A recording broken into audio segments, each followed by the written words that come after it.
আসসালামু আলাইকুম, সবাই কেমন আছেন? আলহামদুলিল্লাহ আমিও ভালো আছি। নতুন আরও একটি ব্লগে সবাইকে স্বাগতম জানাচ্ছি। আজকে ভিডিওটি থাকছে সারাদিনে কি কাজ করলাম সেটাই আপনাদের সঙ্গে আজকে শেয়ার করব। তো প্রথমে আমি এখানে করলা ভাজি করে নিয়েছি, আর এখানে আমার বাচ্চা পোলাও খেতে চেয়েছিল, যার কারণে পোলাও রান্না করলাম আর চিকেন রান্না করে রেখেছি। আগে যখন বাচ্চা ছিল না তখন কখনোই বুঝতে পারতাম না যে আসলে বাচ্চাদের যে আবদারটা সেটা পূরণ না করলে বাচ্চাদের মনটা কেমন লাগে। এখন নিজে মা হয়েছি, এখন ব্যাপারটা বুঝতে পারি। রান্নাবান্না শেষ করে খাওয়া দাওয়া করে সন্ধ্যের দিকে চলে গিয়েছিলাম বাজারে কিছু প্রয়োজনীয় জিনিসপত্র কেনার জন্য। আর ফেসবুকে ঢুকলেই দেখি যে সব জিনিসের দাম কম, কিন্তু বাজারে গিয়ে দেখলাম যে সম্পূর্ণ উল্টো। নিত্যপণ্যের বাজারগুলোতেও অস্থির করা দাম। আমি আজকে ছোট একটা শপিংয়ের ভিডিও করে রেখেছি, কি করে নিয়ে এসেছি এবং এটার প্রাইস সম্পর্কে একটু ধারণা দিব আপনাদের। আমি জানি যারা বাজারে যান বা শপিং করেন তারা অবশ্যই জানবেন সব কিছুর দাম, তারপরেও আমি আমার ভিডিওটি শেয়ার করছি। বাসায় কোনো সবজি ছিল না, তাই কিছু কাঁচা কলা কিনে নিলাম।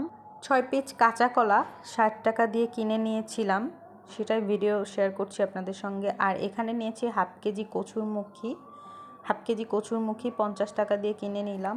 আমার কাছে দামটা একটু বেশি মনে হচ্ছে। আপনাদের কার কার কাছে নিত্যপণ্যের বাজারগুলোর দাম বেশি লাগছে অবশ্যই কমেন্টস করে জানাবেন, কারণ আমাদের মতো সাধারণ মানুষের কাছে এই দামটাই অনেক বেশি। আর এখানে বাচ্চার জন্য কিছু ফ্রুটস ছিল, ও পছন্দ করে, এটা খেতে চেয়েছিল তাই কিনে নিয়ে এসেছি। আনসিজনে বাঙ্গি খেতে চেয়েছিল তাই একটা বাঙ্গি নিয়ে এসেছি। এই বাঙ্গিটা 200 টাকা করে পিস বিক্রি করছিল তারা, কোনোভাবেই দাম কমাতে চায়নি। আর যেহেতু বাচ্চা চেয়েছে এজন্য মনে হয় আরোই কমায়নি। আর এখানে 2 পিস আম কিনেছিলাম, 2 পিস আম নিয়েছে 180 টাকা। এরপরে ওর জন্য চিপস ছিল, চিপসের দাম তো সবাই জানেন কম বেশি, এই জন্য আমি আর চিপসের দামটা উল্লেখ করলাম না। আর এখানে 3টি 3 পিস নিয়েছিলাম। এই 3 পিসগুলো প্রতি পিস 850 টাকা করে নিয়েছিল, যদিও 1000 টাকা করে চেয়েছিল। আমি প্রাইসটা দাম দর করে তারপরে ঠিক করে নিয়েছিলাম। আমার কাছে মনে হয়েছে আসলেই প্রাইসটা অনেক বেশি, আর আমাদের মতো সাধারণ মানুষদের জন্য এটা আসলেই অনেক বেশি কষ্টদায়ক, এবং যারা দরিদ্র আছে তাদের জন্য আরও বেশি পেনফুল। এরপর ফাইয়াজকে নিয়ে বাইরে বের হলে তার তো খেলনা কিনতেই হবে। তো একই গাড়ি অনেকগুলো রয়েছে, তারপরও দেখুন আরও কিনে নিয়ে এসেছে। বাসায় এসে খুব মজা করে সেগুলো দিয়ে খেলছে। তো এই ছিল আমার আজকের ভিডিও।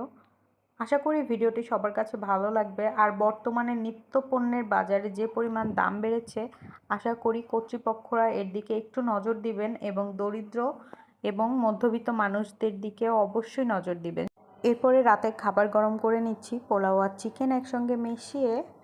এই ছিল আমার আজকের রাতের খাবার। তো ভিডিওটি কেমন লেগেছে সবাই কমেন্টস করে জানাবেন। দেখা হবে নতুন কোনো ভিডিওতে, সেই পর্যন্ত সবাই সুস্থ থাকুন, ভালো থাকুন, আল্লাহ হাফেজ।